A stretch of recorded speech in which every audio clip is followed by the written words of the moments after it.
Tomilengela.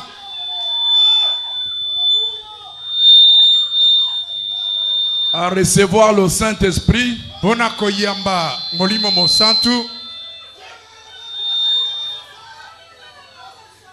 Parce que la Pentecôte, pour être Pentecôte, n'est pas seulement la fête de tout le monde, kokite a molimo eza fête ya bato nyonso te, mais c'est un problème personnel. Eza likambo ya moto ye moko. Chacun de nous a sa Pentecôte. Moko na moko kati na biso azana kokite a molimo na ye. Chacun de nous doit vivre la descente du Saint-Esprit dans sa vie de manière personnelle. Moko na moko esengeli abika kokite a molimo na lolenge na ye moko. Il y a beaucoup de raisons pour lesquelles il faut recevoir le Saint-Esprit.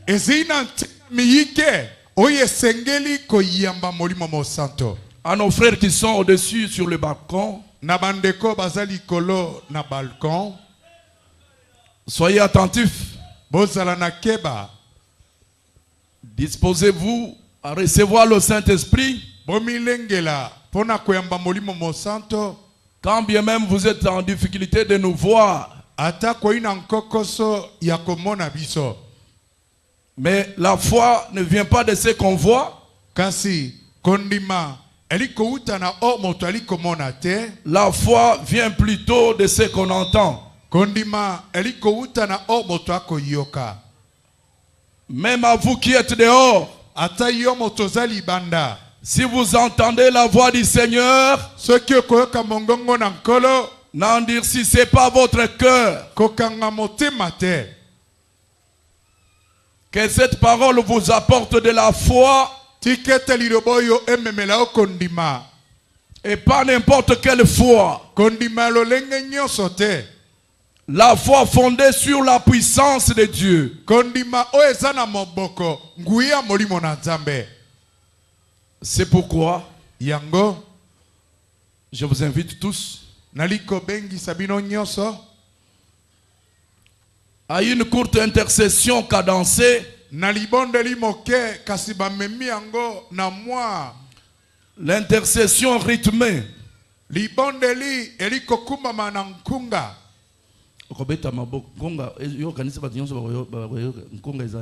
Loyembo. Nkunga. Wana yuti mwanda kote ozalaki. Te, wana yuti lisala. Ngende. Zembo Nkunga. Est-ce que vous comprenez ce que c'est Nkunga? Ah, bon. Bososoli Nkunga eza nini? Loyembo. Nkunga. Loyembo.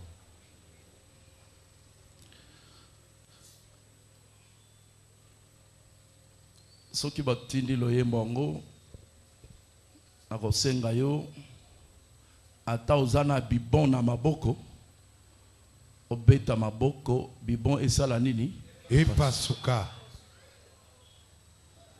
Soki bibon na yo ezana lolemo pour dire que okoki kofongola monoko koyemba te misalisa bibon ezangisa yo te.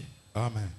Peut-être mino ezo sala yo pasi moyen oyemba ezate. Mais lokola Saint-Esprit ayaka pona kolongola ba pasi nyonso wana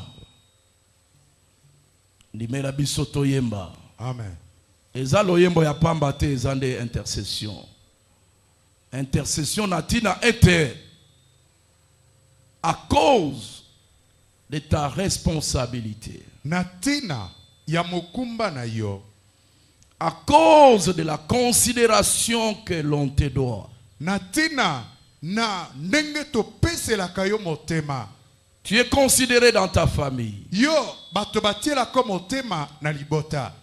Et beaucoup de gens attendent bien des choses de toi. Bato baike bakozela makambo minene kouta na yo. Pendant que toi-même tu te sens dans l'incapacité de satisfaire à leurs besoins. Wana yo moko ali komikuta ozangi makoki ya kosilisa tokokokisa posa na bango. Il y a des choses que les parents attendent des enfants. Ezei na makambo baboti bakozela uta na bana na bango. Des choses Makambo que les époux attendent de leurs épouses et des épouses, c'est que les épouses attendent de leurs époux. oyo mibali bakozela pe na basi na bango. Pe basi bakozela uta na mibali na bango. Il y a des choses Ezana makambo que vous attendez de nous, oyo pasteurs. kozela epe na biso babateli pate. Vous attendez des choses. Wali kozela makambo. Il y a des choses que nous attendons de vous. Ezana biloko to makambo to kozela uta na yo. Mais dans notre incapacité, Kasi na kozanga makoki na biso. nous ne savons pas vous donner ce que vous cherchez. Tali kokokate kopesa yo oyo koluka. Il y a quelqu'un qui ne connaît pas de limites. Ezana moto ayebaka ndelo te. Quelqu'un qui a tout Moto azali na nyonso. et qui nous connaît tous. Pe moto ayebi biso nyonso. Il s'appelle Jésus. Kombo na ye Yesu. Loye mwango ya molimo oyo bayembaka tulula bokola bwebe. Kitisa bokasi na yo. Tulula bokola bwebe. Kitisa Tulula, bokasi na tulula. yo. Kitisa bokasi. Ata oyebi nzembo te yo olanda kaka rythme wana obetaka na biso maboko. L'essentiel est que molimo a visité yo. Nasengi na bana mike bofongola mitema bana mike nyonso boyamba molimo. Baboti kati na intercession oyo tosambela po ete bana mike oyo bayebi mabete molimo na nkolo simba bana. Baboti bayamba molimo. Bana bayamba molimo. Bilenge to yamba molimo. Amen. Bakambi to yamba molimo. Amen. Ezali kambo ya basi to ya mibali te. Ezali kambo ya bana to ya bamikolo te. Amen. Ya bakambi to bandimi te. Ezali kambo ya moko na moko. C'est pour toi. Amen. La promesse c'est pour toi. Ezali pona yo. Molimo azali pona yo.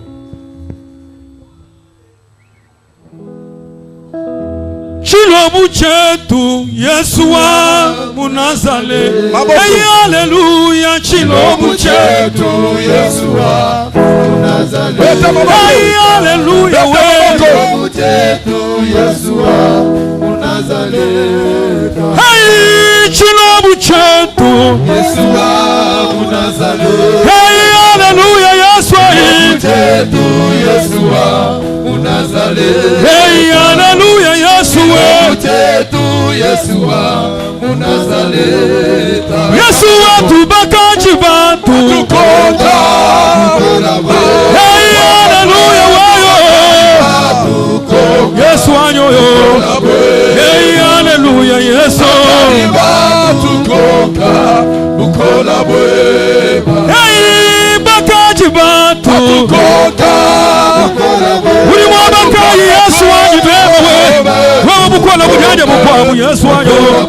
Hey, haleluya. Yesu tukonda bukola bweba. Hey, bashelulwayi wayi tulobaza. Hey, haleluya. Hey, haleluya. Yesu wayi tulobaza. Hey, bashelulwayi wayi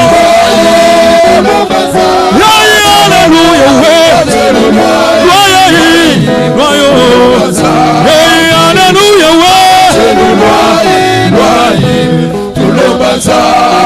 Hey,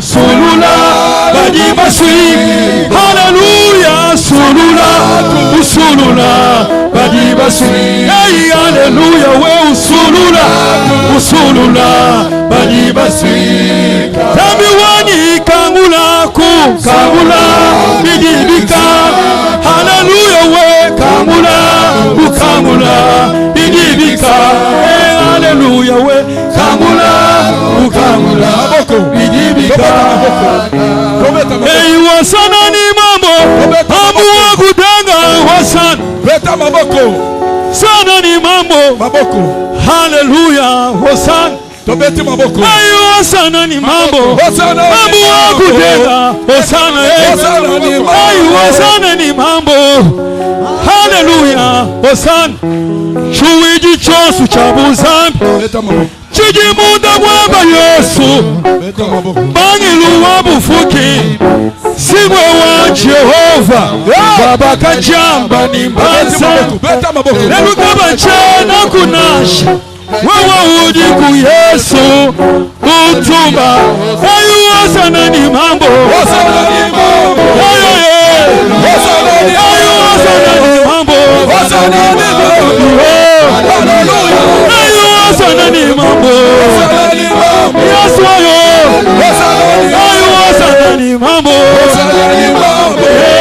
haleluya ayo wasana ni mambo mambo wakudanga wasana uri wakubigina jambo butonda we haleluya wasana wewe muda gatula baba muchanda niba jeji Yesu aniwe tubigila nsambo yuda mata muchalo haleluya ayu wasana ni mambo haleluya ayu wasana ni mambo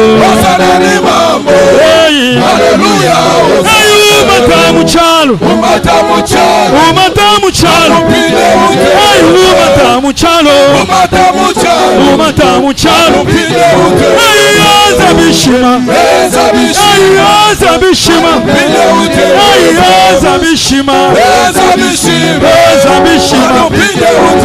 ngana wabangana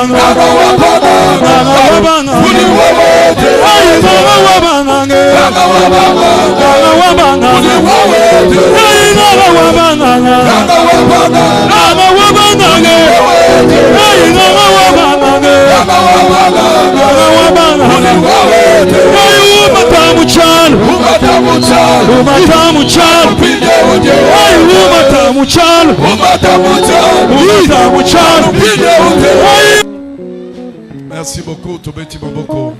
Matondo.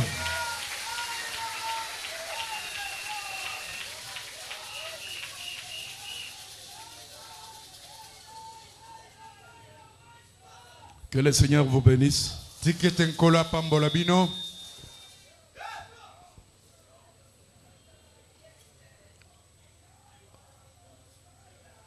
Je vous ai dit depuis la fois passée que c'est mois de mai pour nous. Naise bino utambalele kiete sanza ya mitano pona biso.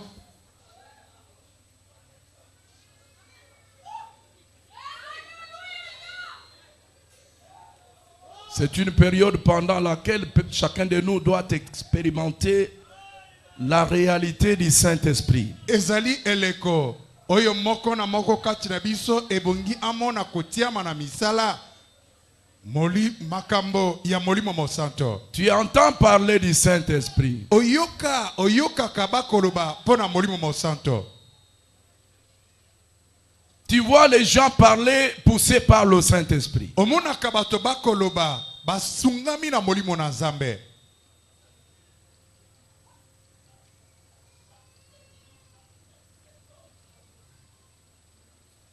Ils prophétisent poussés par le Saint-Esprit. Baliko sakola analisungia molimo na Nzambe. Ils prient par le Saint-Esprit. Baliko bondela na molimo. Tu entends parler de ces choses. Oyoka kabakoloba makambo yango. Ça se passe dans ton assemblée. Esalamaka na lingomba na yo. Tu les lis dans la Bible.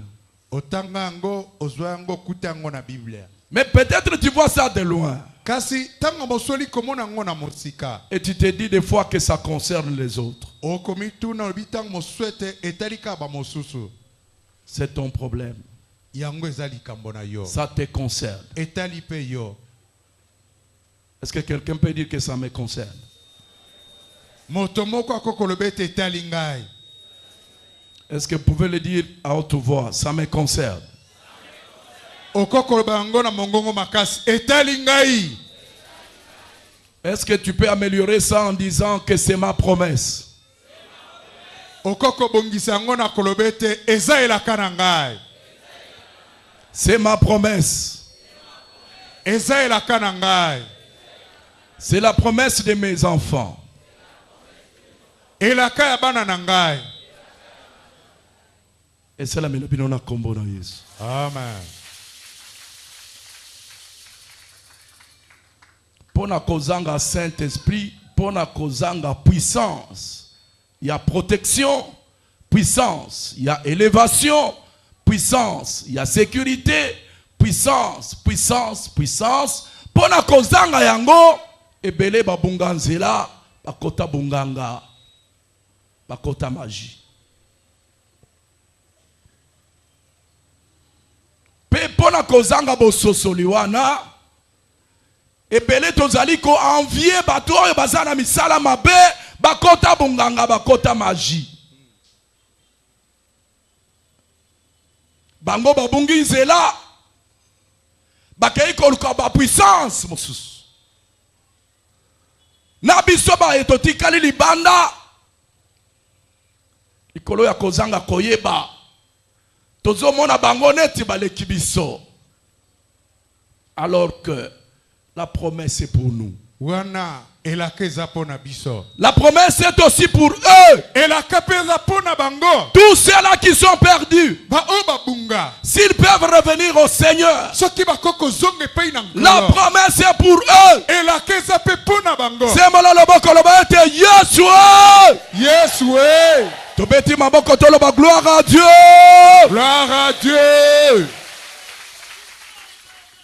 Sikoyo awa na etonga na biso boye. Na ba oyo bayamba molimo. Na ba oyo bazalaki koloba na molimo. Batika na bango. Balemba makambo ya molimo. Likolo ya koluka mbongo, likolo ya makambo ebele. Ba etufa molimo, pas équerre.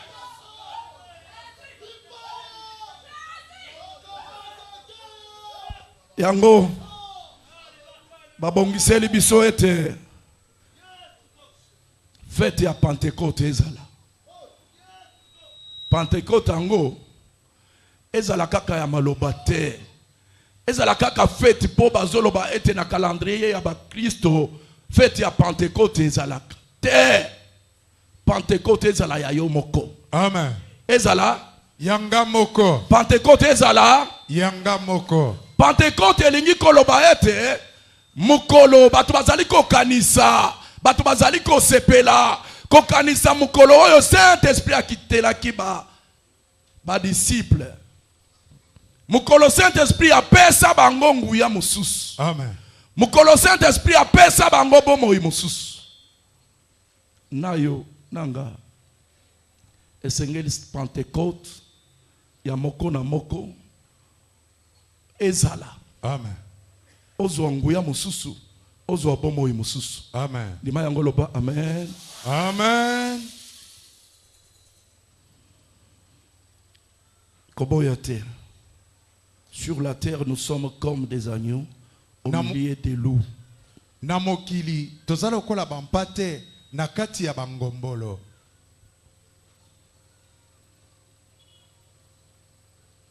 Nous allons lire. Tokotanga.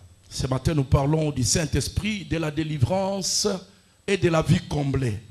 Na tongo na lelo toliko ba pona molimo mosantu kokangolama pe bomoi oyo epambolama to etonda meken. Le Saint-Esprit, Molimo mosantu. la délivrance et la vie comblée. Kokangolama pe bomoi oyo etonda meken. Nous trouvons ces trois sous-thèmes dans ces passages uniques que nous prenons ce matin. Toli kokuta mama na likambo oyo na molongo na nga moke na katikati ya botangi toli kotanga na tongo alelo. Le livre des Juges, Mokanda ya basambisi. chapitre 15, Mokapona ya zomi na mitano. le verset 9 à 19. Molongo na ya libwa kosuka na mongo na zomi na libwa. La Pentecôte, c'est ton problème. Kokita molimo mosanto eza likambo na yo. Ça te concerne. Etali yo. Lisez. Botangi.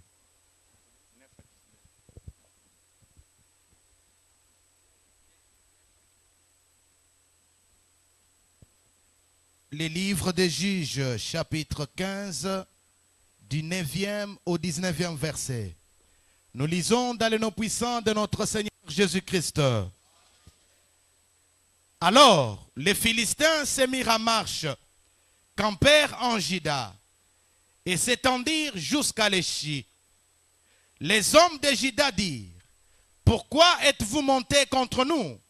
Ils répondirent, « Nous sommes montés pour lier Samson, afin de le traiter comme il nous a traités. » Sur quoi 3000 hommes de Juda descendirent à la caverne du rocher d'Étan et dirent à Samson, « Ne sais-tu pas que le Philistin domine sur nous?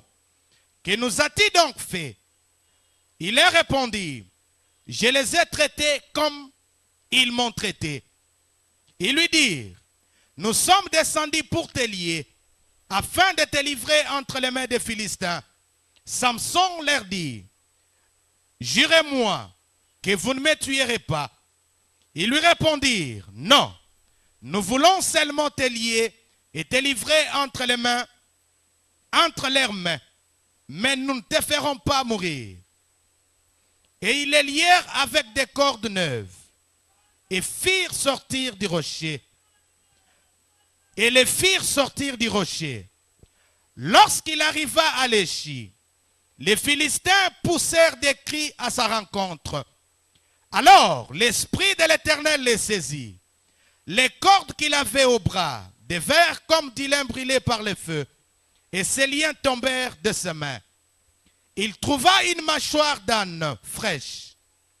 Il étendit sa main pour la prendre, et il en tua 1000 hommes.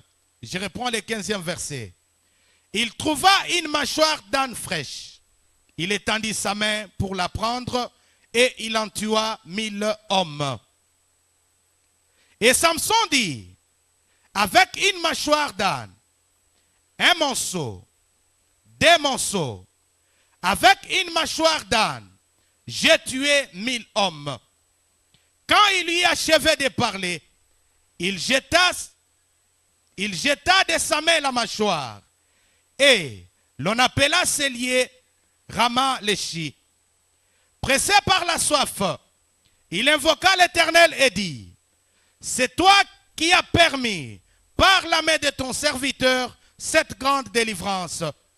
Et maintenant, mourrai-je de soif et tomberai-je entre les mains des incirconcis? » Dieu fendit la cavité du rocher qui est à l'Échi, et il en sortit l'eau.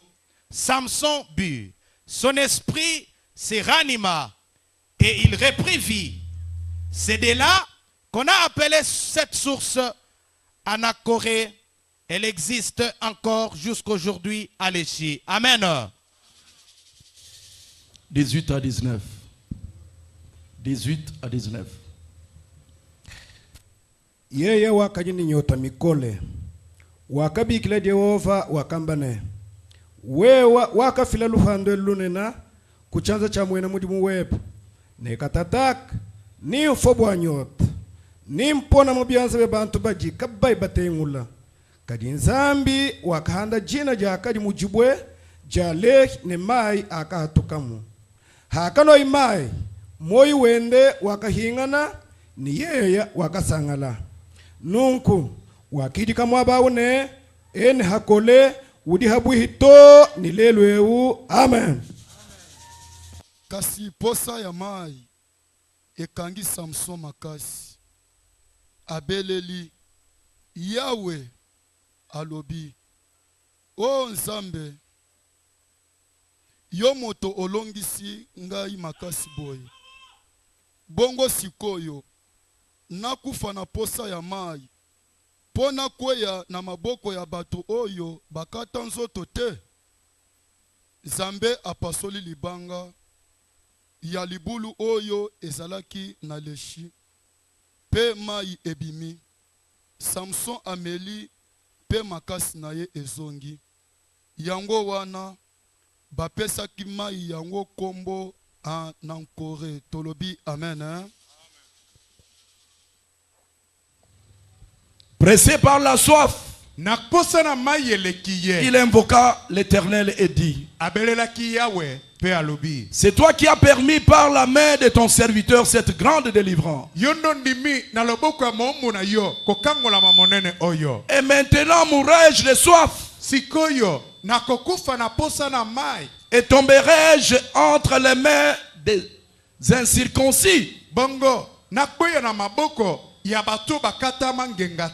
Dieu fendit la cavité du rocher qui est à l'échi. Il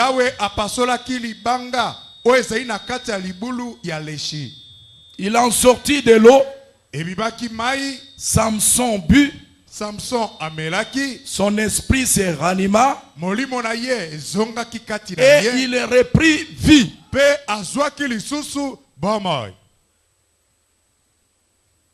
Yo muto sambelaka awa na église ya molimo lokola oyo. Yo muto belelaka kombo na Yesu.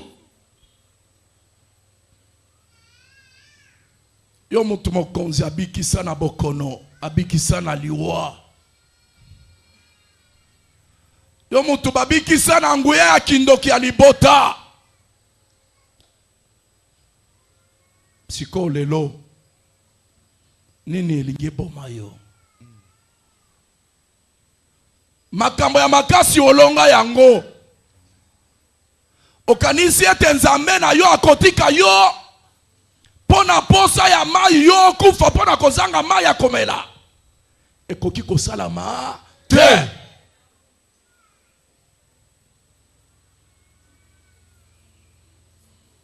Nzambi wani, Nzambe na ngai bivo bikono wo mwenzi. Oyo ezalaki makasi yo osali. Hamvo mobianza bya bene lukuno uwe munchimwe. Tango nazalaki na maboko ya banguna opesi ngai elonga. Lufu lwa miele ni mafuma memu handuka. Kufa ya mopanga na makonga yo bikisi ngai. Nzambi wandeke diani. Nzambe bongo tiki ngai. Kandi mfo lwa nyota ya mai. Nakomi kokufa liwa ya posa na mai. Ansholufulu wa nyota. Atakufa ya posa ya mai. Ansholufulu wa musunsu. Atakufa ya kokuzangela. Ansholu wa disama. Atakufa ya bokono. Kondima wa kufa te.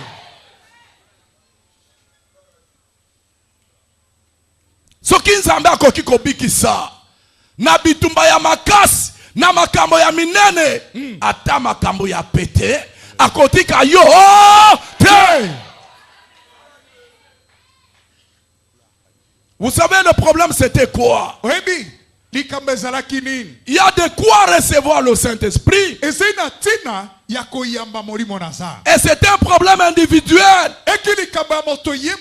Parce que cette belle histoire ne concernait pas la nation tout entière. Mais les deux peuples sont en guerre maintenant. À cause d'une seule personne, les Philistins et les Juifs se battent. À cause d'une seule personne comme toi, comme moi. Il s'agissait de quoi? Il s'agissait de son mariage. Lorsque Samson se décide de se marier, comme il était combattu sur ce point-là, il va fiancer Delilah, la Philistine. Ye azalaki moko na ba Philistin. Malgré que ses parents ne voulaient pas, Atako baboti na ba sepela kite. Samson a aimé cette fille. Samson alingaki mwana mwasi. Il a donné le nécessaire. Apesi nyonso esengelaki. Mais comme il était combattu comme toi, Lokola babundisaki lokola yo. na ebite bitumba na yo ezaya libala, ezaya kobota, ezaya misala, ezaya santé, ezaya na likambo nini. Likolo na yo bitumba ekoki kokanga famille na bino mobimba. Amen. Kaka pona yo mutu moko bitumba ekoki kokanga mboka oyo mobimba. Amen. Parce que toyebi mission Nzambe apesa yo te. C'était un problème individuel. Ezaki likambo ya moto ye moko. Le beau-père de Samson Tata bokilo ya Samson refuse de donner sa fille à cet homme aboyi kopesa mwana na ye na moto yo. et il cherche un camarade à Samson. Aluki moninga ya Samson. Il lui donne la fille en mariage. Apesi ye mwasi na libala. Samson vient, Samson aye. ayant acheté une chèvre Asombi ntaba. comme cadeau à son fiancé. Lokola libonza epe ya fiancé. Il arrive dans la belle famille. Akomi na libota ya papa bokilo. Il dit, aujourd'hui vous ne me recevez pas dehors. Alobi lelo bokoyambanga libanda te. J'ai apporté ma chèvre comme cadeau. Na memi tabananga lokola cadeau. Permettez-moi d'entrer dans la chambre de ma fiancée. Bopesa ngai nzela na kota na chambre ya mwasi na ngai. Je dois lui parler. Ebongi na solola na ye. Je dois la visiter. Ebongi na mona ye. Sunganga toloba Yesu. Yesu e. Et son beau-père dit, De papa bokilo alobi. j'ai pensé que tu as de la haine Nakanisaki boye ete ozana motema likunya contre elle. to oyinaki ye. Je l'ai prise et je l'ai donnée à ton compagnon. Boye nakamati ye na pesi ye na moninga na yo. Samson se fâche Samson atomboki to à asiriki. cause de ma femme, Na tina mwasi na ngai. à cause de celle que je me suis choisie, à cause de celle que j'ai aimée. Na tina moto unga moko na miponela mwasi ona lingi. Na kondima defete wana te. Ndenge na yebisaki bino kasui katuka fo halukunyi mwana wa baluma ufuafuha mukashi. Ndenge nalobaki epasola elalaka to ekufelaka na koni mwana mobali akufelaka to akufaka kaka pona.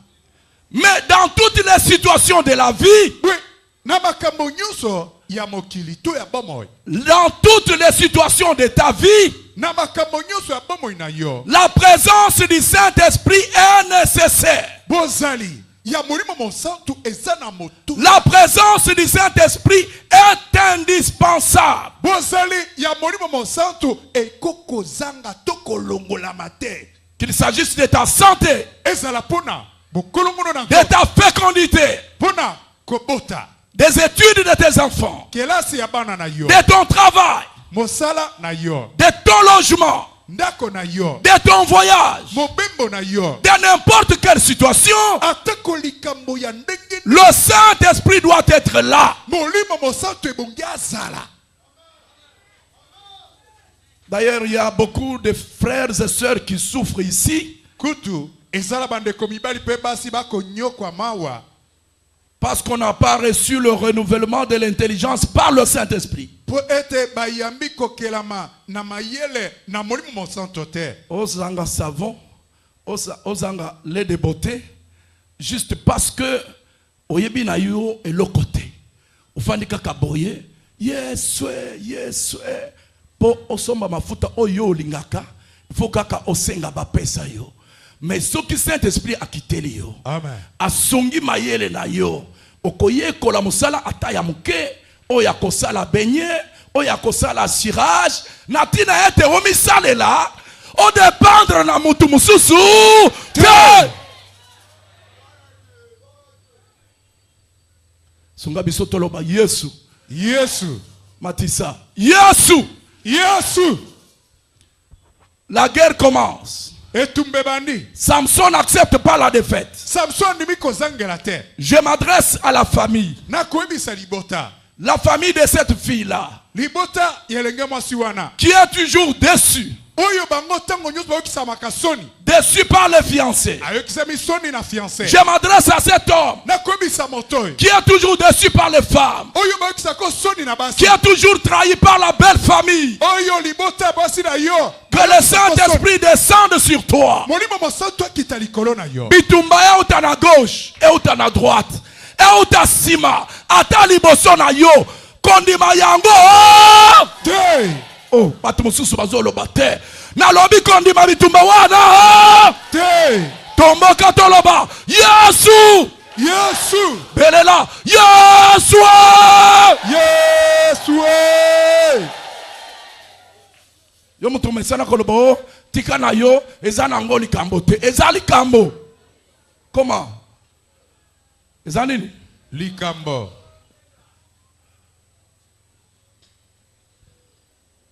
Samson pouvait juste dire que d'ailleurs, mes parents ne voulaient pas de cette fille. D'ailleurs, elle n'est même pas juive. Elle n'est pas de chez moi. D'ailleurs, elle est philistine. Donc, je vais me marier chez nous. Samson ko koloba kutu azana emo yuda te. Papa na biso asepela kite. Ye kutu na kobala na ngai epana biso. Son père lui disait, marie-toi à une juive parce que ce sont des femmes fidèles, des filles sérieuses, elles sont fidèles. Ne te marie pas à une païenne parce qu'elles sont toujours infidèles comme leur mère. Tatene wande koloba ete bala na yo mwasi ya moyuda po ete bango baumelaka na mobali kaka moko bazalaka batosi komikitisa bayebi mosala bayebi kovanda malamu batosaka mobali balandaka ndenge bamama na bango bazali. Mais elle est déjà infidèle. Elle est déjà sortie avec un autre homme. Samson dit, comme vous m'avez déçu, Atabozu moi si nanga basi bazu ya na mobali mosusu na kotika likambo yo te yoka ata aussi obebisa musala ata bayiba yo mbongo babebisa soki nani babomela bino papa babomela bino mama botika likambo ana sembola loboko belela Yesu loba ete nakotika te nakotika te nakotika ngo te banguna bakoyoka banguna bakosambwa bakosambwa Yesu sunganga molimo na yo asunganga Yesu beta maboko loba ete nakotika te pona bana na nga nakotika te pona musala na nga nakotika te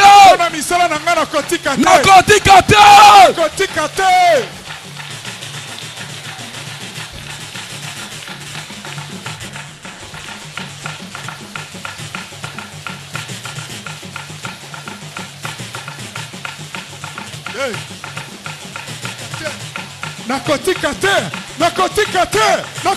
te. Nakotika te pona libota na nga nakotika te pona bana na nga nakotika te pona mosala na nga nakotika te.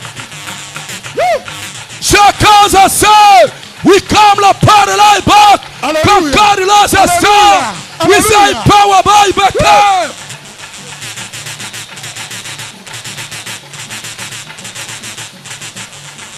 Merci. Matonda.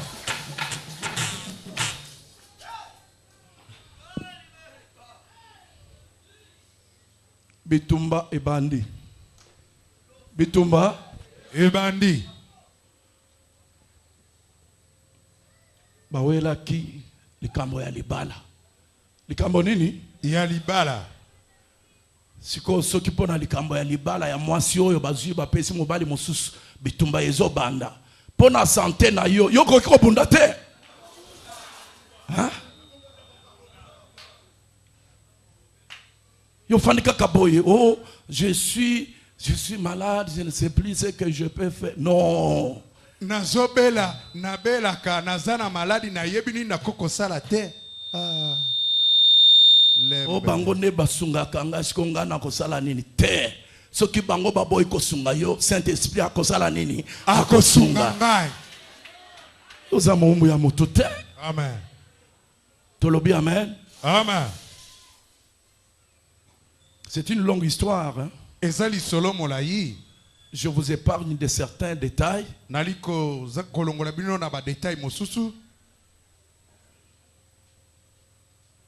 Mais ce qui nous concerne maintenant, c'est quoi? Oye tali biso siko ezanini. C'est le soulèvement des Philistins. Ezali kotelema tobotombo ki ba Philistins. Tous les Philistins, les hommes de guerre s'élèvent.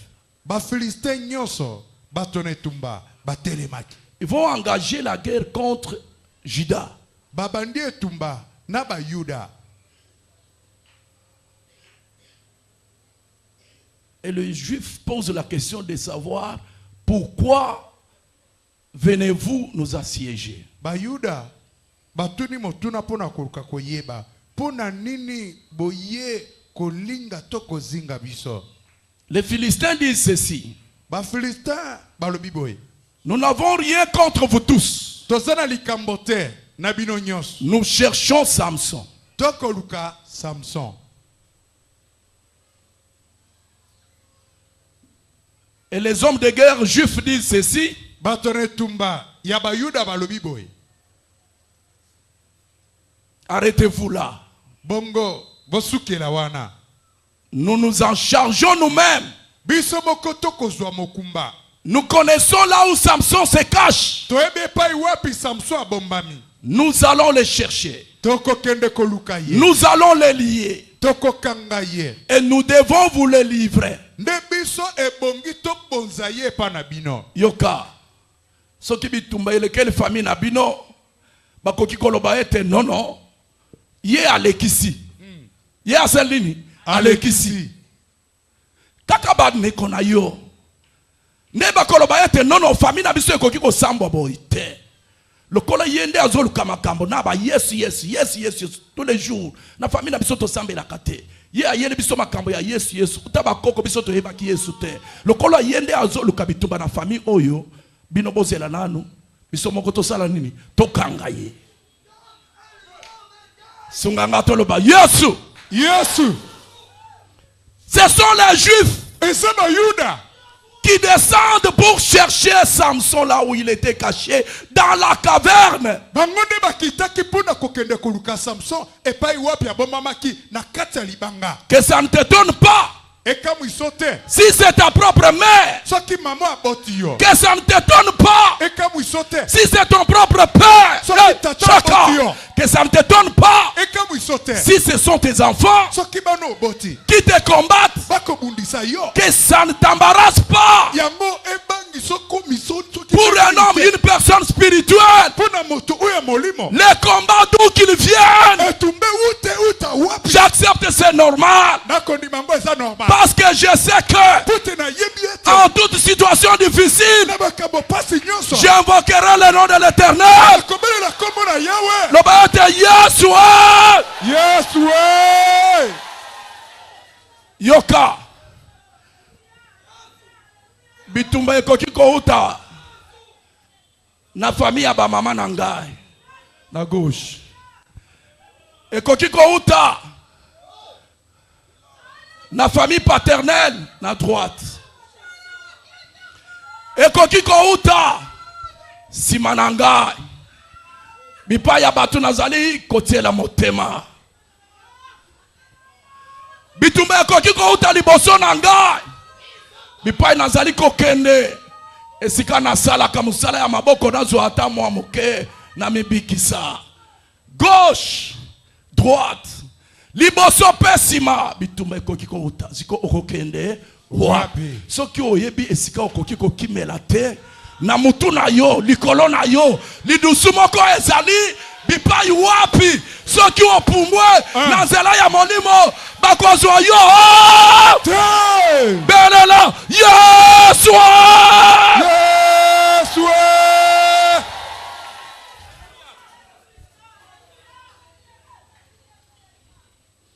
C'est pourquoi David disait, Yango David akoloba, Je lève mes yeux vers les montagnes. Parce qu'il s'était viscéré de toutes parts. Serré de toutes parts. Il lève les yeux. Il voit le trône. Il dit, je lève mes yeux vers les montagnes. D'où me viendra le secours? Le secours me vient de l'Éternel, qui a créé le ciel et la terre. Tout le bien, amen. Amen. Bande konaye propre bakay kokanga ye. Atuni bango na bayebi esika nazali kobatama te. Nasali bino nini bino bande ko ya famille na ngai. Balobi toye kokanga yo. Parce que olukele biso bitumba.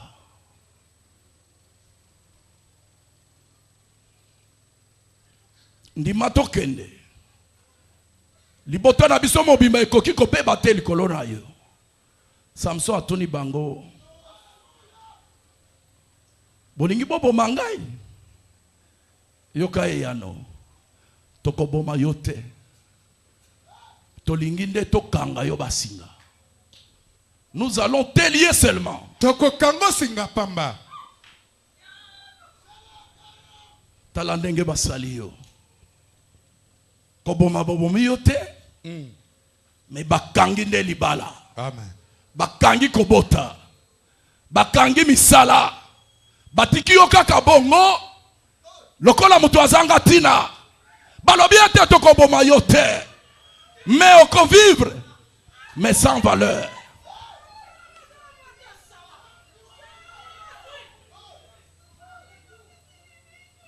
Samson. Lokola yeba kiete kati na ye. Azana nguya.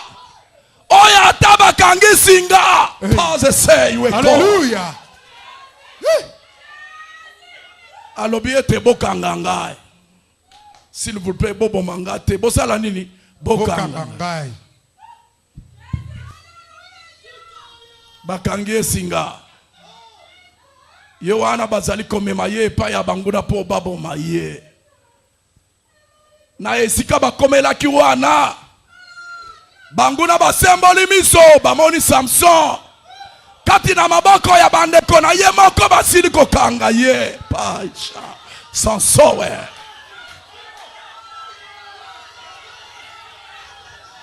Oya kangi yo singa. Eza la papa abota yo. Eza la mama abota yo. Oya baby savina yo. Eza la mwasi obala. Alléluia. Eza la mobali obala. Alléluia. Eza la mwana oyo bota. Ata mokonzi ya musala. Amen. Singa na ye tikala na nzoto na yo. Sembola loboko. Loboko Nicolas. Lobete Yeshua. Molimo mon santo azali, molimo mon santo azali, molimo mon santo azali na biso. Molimo mon santo azali, molimo mon santo azali, molimo mon santo azali na biso. Toyamba ya solo, alléluia, alléluia, alléluia na Yesu. Oh Yesu elonga na ngai, alléluia, alléluia, alléluia, alléluia, Jésus. Oh, Jésus est ici présent, Jésus est ici présent, Jésus est ici présent parmi nous. Oh, Jésus est ici présent, Jésus est ici présent, Jésus est ici présent parmi nous. Yama, alléluia, alléluia, alléluia, oh, alléluia. Oh, Yesu elonga na ngai. Alléluia. Oh, alléluia. Alléluia na Yesu. Oh, kiti sangu ya na yo. Kati na banana. Kiti sangu ya na yo. Siko yo. Oh, kiti sangu ya na yo. Kati na banana yo. Kiti sangu ya na yo. Nesiko. Toyama ya solo. Alléluia.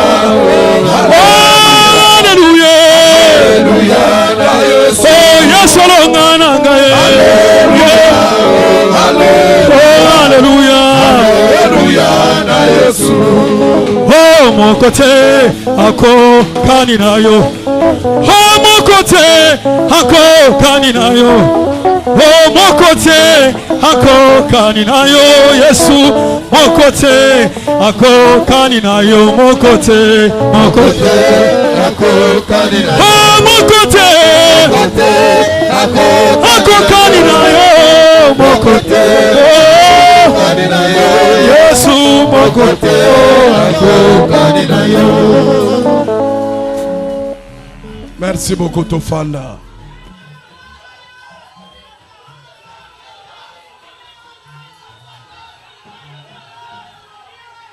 Yokana sili sela yo likambo yo.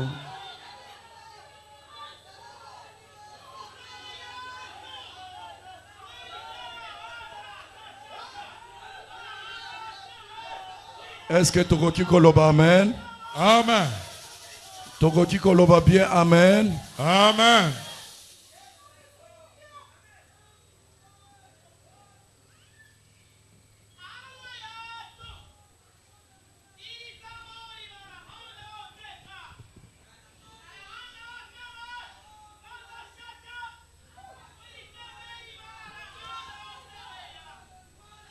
En Psaume 34, verset 7, il est écrit ceci. Na mokanda na nzembo mokapona tukumisa tonamine molongona ya sambo elobami boye. Psaume 34, 7, il est écrit ceci. Mokanda na nzembo mokapona tukumisa tonamine molongo ya sambo elobami boye. Quand le malheureux crie, Na tango moto na pasi aliko belela. l'Éternel entend. Yahweh aliko yoka. Quand le malheureux crie, Na tango moto na pasi aliko nganga. l'Éternel entend Yahweh aliko yoka. et il le délivre de toutes ses détresses. Pe aliko kangola ye na kati ya pasi toko ima na ye to mawa na ye. Plus loin, on ajoute, Mosika babakisi. l'ange de l'Éternel campe autour de ceux qui le craignent. Mwanze na Yahweh aliko tambola ntinga ntinga na baibabangaka ye. Avec la mission de les arracher au danger. Na mokumba to mosala ya kolongola bango liboso na likama. Yo kanisi nini? Bakanga yo basinga. Bandeko na yo baloba ete tokosala yo mabe te. Biso tokangi yo kaka basinga. Pe ndima tokaba yo na maboko ya banguna na biso. Nazotuna wana koboma to koboma te. Koboma. Soki bango baboyi kosimba makila na yo parce que ozande kona bango me bakangi yo basinga bapesi yo na maboko ya bato oyo bakoki koyokela yo mawa te. Bato yango baza na bambeli, baza na makonga, baza na biloko nyonso. Nazotuna eza koboma te.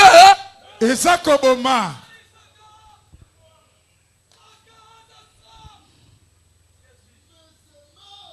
Peut-être tu peux te demander, mais pourquoi ce Samson va-t-il accepter à ce que ses frères puissent les lier d'abord? Pona utambo soko ko mitunete. Pona nini Samson akondimete bandeko na ye moko. Babandana kokanga ye basinga. Mais Samson savait que Samson ibakiete. le malheur atteint souvent le juste. Pasi toli kama ekomela kabato na bosembo. Mais l'Éternel ne l'abandonne pas. Kasi Yahweh atika kamoto na bosembo. Samson savait que Samson ibakiete. en lui Kati na ye. s'est trouvée la puissance du feu. Ezaki na nkuye ya moto. C'est ainsi que tango banguna bamoni kaka Samson bakangi ye basinga bango nyonso bagangi babandi koyemba babandi koseka balobi ete ya ye esali nini esili. Nazoloba mpona Samson te, nazoloba nde yo. Amen. Soki bazoganga, soki bazolola yo, soki bazoloba ete mpona yo esili. Esili nanu? Te. Esili nanu? Te. Aussi la bongo te. Mais pour esi la bongo te. Eloko ezalaki kati na Samson esengeli ezala kati na yo. Amen. Pona nini? Tango eloko wana eyoki. Bazo olola Samson. Bazo seka Samson. Bazo lobayete esili. Qu'est-ce que Samson pouvait faire? Samson, ok kosalanine. Mais il est écrit. Et comment mi? En ce temps-là, Natango yango. l'esprit de l'Éternel Molimo na Yahweh. saisit Samson. Asimi Samson.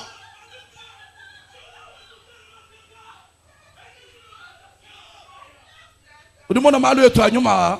Omoni makambo na biso ya molimo yo. Na shoku iwakula mumi akuluto. Ato zolo bala bankota te. Na shoku iprofetize to. Ato sakolaka te. Lekela. Tika. Bukola abo anshi kwikala munda moeba. Bokasi wana. Eza na nukati na yo. Waludi akuku atabuan. Soki likambe komeli yo. Na shamundu ankulu. Ata na kati ya butu. Wakumanya to. Okoyeba te. Kadi chintu ati. Eloko wana. Chitu chivuma. Engurumaka. Lobayate Yesu. Yesu. Bukola bo anyuma. Bokasi ya molimo. Busombela busaba. Yango etokaka. Badimo kuku kwa chile mamumunzu bubutuku. Bakoko kangelo mwasi na butu. Wanka yeba mushambre ni mwene kwe. Yo moko na mwasi no na kati ya shamba. Bukola bo bena kwa bubumukwa. Bokasi ya batepai na bangwe kangelo. Badimo kuku kwa chile mwana. Bakoko kangelo mwana. Kaku yi pasteur to. Pasteur azali te. Kaku yi prophète to. Osakole azali te. Kadi chintu ati. Eloko wana. Chochi kala munda mwepa. Sokeli kati na yo. Chisombele chifuma. Yango ngurumaka. Lobayate Yesu. Yesu.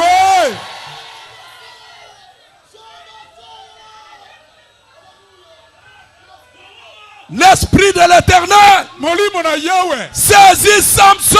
Ekamaki Samson. Alors, Nango. toutes les cordes avec lesquelles il était lié, Basinga nyoso bakangaki ye nango. toutes les cordes, Singa nyoso. des cordes neuves. Basinga ya sika. Et ces cordes étaient devenues comme du lin brûlé par le feu. Singa ngo ekomaki lokola elamba batumbi na moto.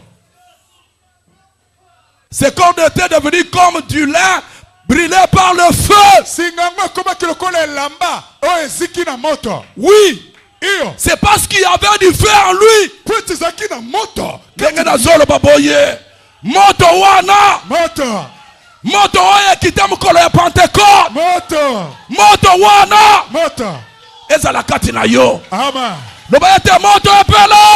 Moto epela. Woo! Kati na yo. Kati na bana na yo. Amen. Kati na mobali na yo. Amen. Kati na mwasi na yo. Amen. Lobayete moto epela. Moto epela. Moto epela. Moto epela. Yesu. Yesu. Donc, je dois terminer. Nango ebongi na silisa. Ndenge tozoloba oboye. Moto epela. Basinga ezika. Bokono ezika. Bilakeli mabe. Eboye na boye. Ici, c'est une autre ambiance. Awa esalenge mosusu. Même celui qui était malade, Ate motondi kobela. en arrivant ici, Na kokoma wa. tel que je vous parle là, Ndenge na kote bino wa. toutes les douleurs Baposi nyonso. doivent s'arrêter. Ebonge sila. Lobayete Yesu. Yesu. Maintenant que je vous parle, Siko tangu na kolobao. au nom de Jésus, Na kombo na Yesu. tous les mauvais souvenirs, Bakanisi mabe nyonso. tous les soucis qui troublaient ton cœur, Basusi oni kotungisa motema na yo. mais ça doit partir. Ebonge kende. Lobayete ekende. Ekende. Ekende. Ekende. Beta maboko pona Yesu. Beta. Na bwaki miso na ngai.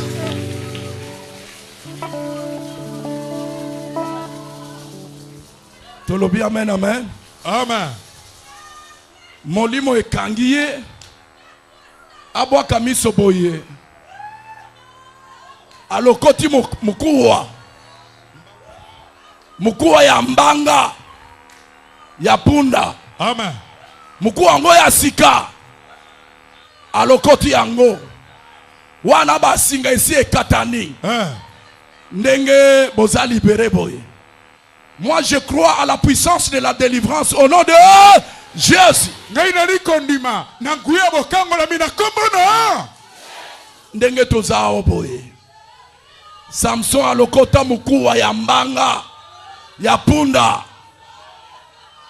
Na mukuwa wana aboma banguna na ye. Kasi biso tozana mukuwa te.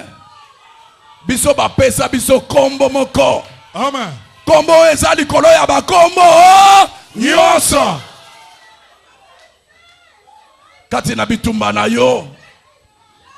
Liboso ya banguna na yo. Soki ozwi kaka kombo na Yesu. Banguna bakokweya. Bakokweya. Banguna bakokweya. Kombo na Yesu. Balobi ete. Ezala kuna na lola. Ezala wana mabele. Kombo mosusu ezate. Amen. Kombo oyo ekoki kobikisa mutu. Deja na maboko ya banguna na ye.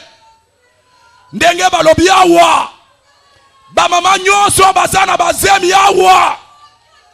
Ata osi okomi esika mobali na yo. Kolosemi wana akoki kokoma te. Na salle d'accouchement. Ezala baminganga bango moko baza bandoki. Ezala baza ba magicien to batu ya ba science occulte balobi ete. Na nzela ya kobota. Ezala yo mama, ezala mwana okokende. Pona molimo. Ngana lobi ete. Mwasi nyonso azana zemi awa. Amen. Ezala mwasi. Ezala mwana. Kati na kobota. Mukolo ya accouchement na yo. Na salle d'accouchement. Na lobi ete. Ezala na butu. Ezala na moi. Ezala na tongo.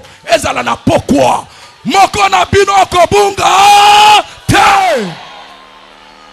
Po esalemela yo. Yamba molimo na nzambe. Wana mutu moko kozala te. Pasteur akotaka na salle d'accouchement te. Ata mobali na yo akokota te. Mais soki omoni baminganga babandi ko sagite mama kanga motema kombo yango wana. Kombo yango wana. Kombo yango wana. Loba ete Yesu. Yesu. Yesu. Yesu. Tofanda, attendez. Zela. Balobi ete basi ya mabe. Babengaka bango banani. Ba lesbiennes. Ce sont des lesbiennes. Basi ya mabe. Soki bauti wapi. Soki bauti ba cimetière. Soki bauti na fleuve. Soki bauti océan. Poète. Balinga basi mususu. Balinga ba jeune fille. Oh. Bamona yo. Te. Basimba yo. Te.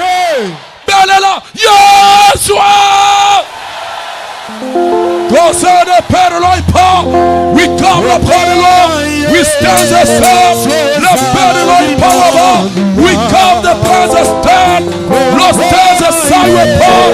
We come the right presence God. This is the star. Merci. Choose the power of us. We come the Père de l'eau. We stand the stand. Merci. Rekopesa lobiko, rekopesa esego, rekopesa kimya mapa. Yamoko kombo na Yesu ezalina, o kombo na Masiya Yesu ezalina, o kombo na Elonga.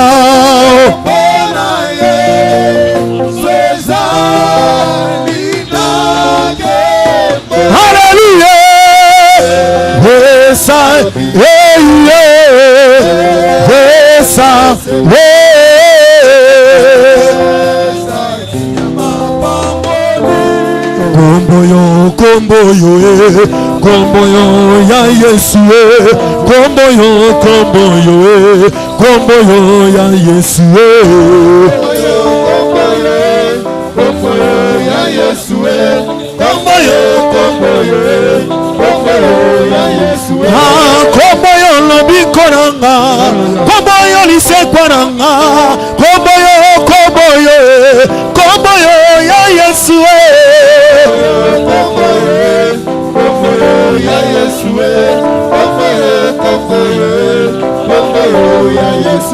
Corona ligina mona ligina mona Corona sabalelo yo ligito mona Corona lugamelelo yo Corona ligito mona Corona mayanelelo yo Bisata ligito mona Ya moni mona yo lelo Yara ya sala kati na biso Corona moni mona yo lelo Yara ya kita kati na biso Corona ligito mona Toligito mona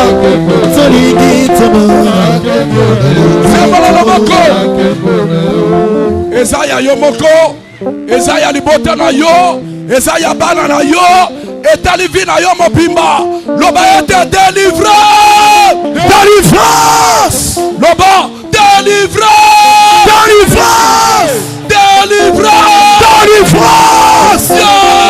Yeshua Merci. Tofa tondo.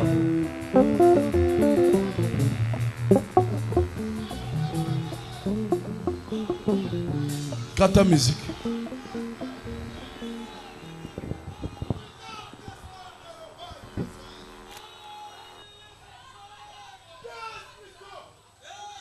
Samson abomi bato.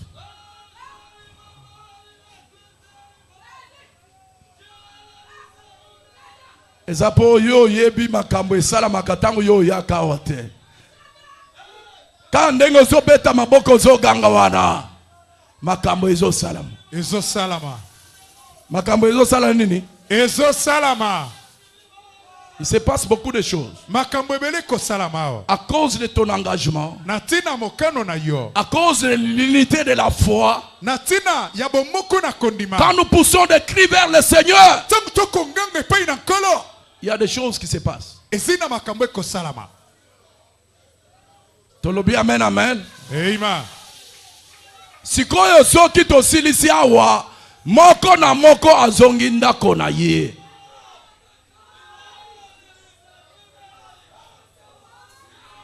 Wanande osali neti nguya ya molimo ekei ozongi na nzoto ba besoin les besoins matériels les besoins financiers soki losambo esili okolala wote moko na moko azonga ndako na ye. Tolobi amen amen. Amen. Comprenez ce que je vous dis en ce qui concerne la vie comblée. Tu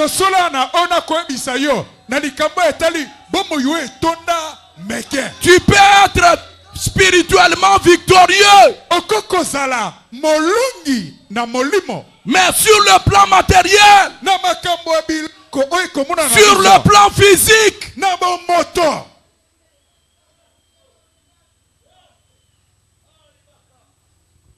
okosala nini? Samson abomi bato azongi lisusu na libulu ya libanga caverne akei kobata tellement que abunda ki makasi ndenge toti kobunda boy abundi alalisi bato 2000 hommes sikoyo azongi akoti lisusu na libulu ya libanga afandi kuna moyen abima akende ko luka biloko ya kolia exacte moyen akende ko luka ta maya komela exacte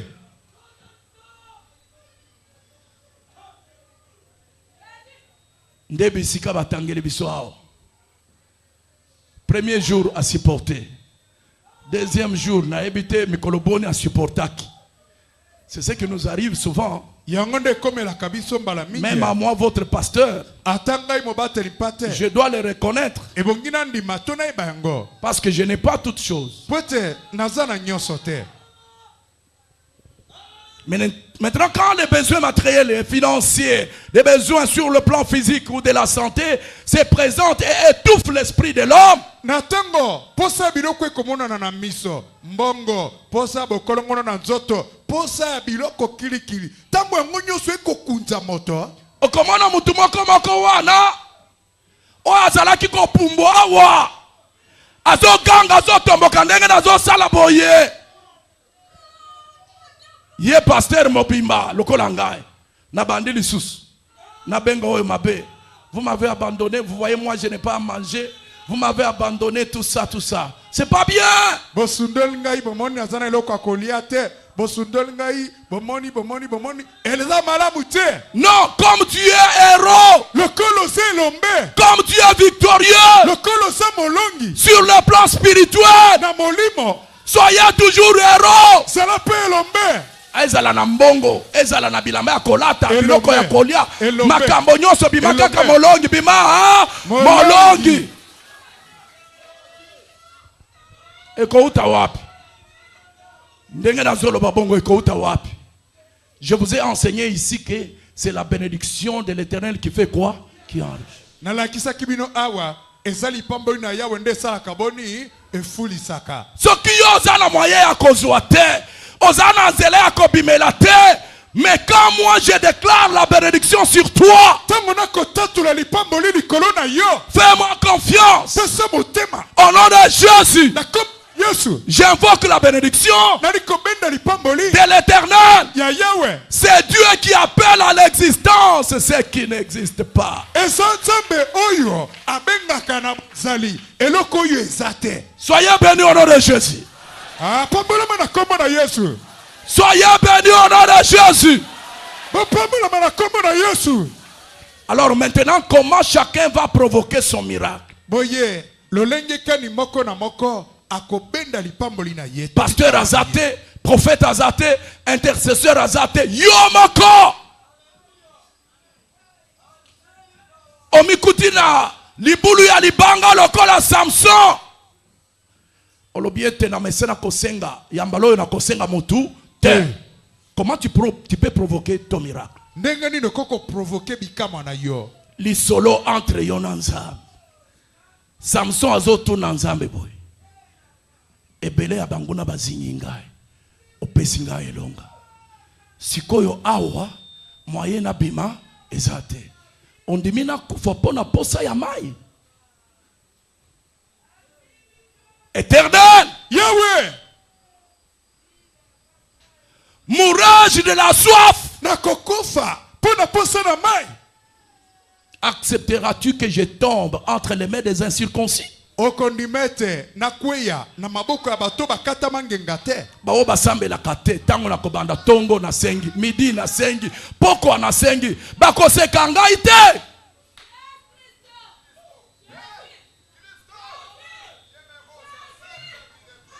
Samson invoqua le nom de l'Éternel. Samson abelelaki kombo na yawe. L'Éternel fendit la cavité. yawe apasola libanga. Lobayate Yesu. yesu wana tolingi tosilisela wana fanda malamu.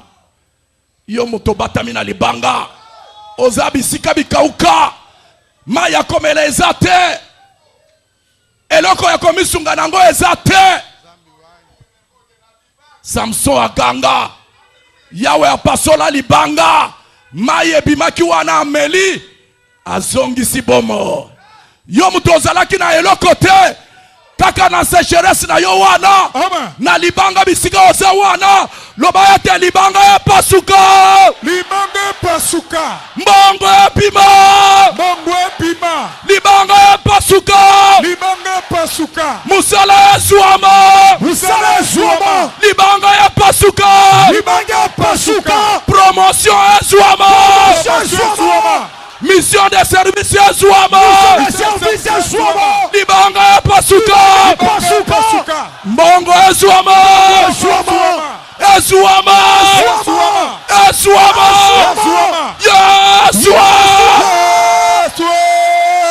beta maboko bonde la moko libanga wana epasuka libanga wana epasuka maye bima isa mwinda na yo na motema na ngai naina bila seko ekulusu ino ngai na koma na lola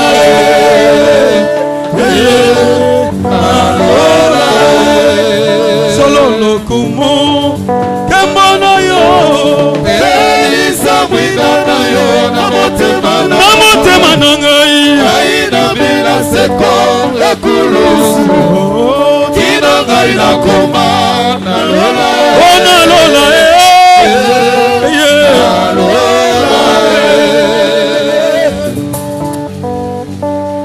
yoka ozana ndeko na yo azobela ozana ndeko na yo azana prison bakangeli ye na boloko ya hôpital bakangeli ye na boloko ya prison sembola loboko ekuke wana efongwama epasuka ekuke ya bahopito esala nini epasuka babeli babima babeli nani aza na prison ya molili amen ata prison ya bomoto boye batie moto na kasho asali eloko te ekuke wana efongwama ekuke wana esala nini batie yo na prison ya pauvreté esengeli opima loba ete Yesu beta maboko ya bien pona mokonzi. Soyez bénis au nom de Jésus. Soyez guéris au nom de Jésus. Soyez élevés au nom de Jésus.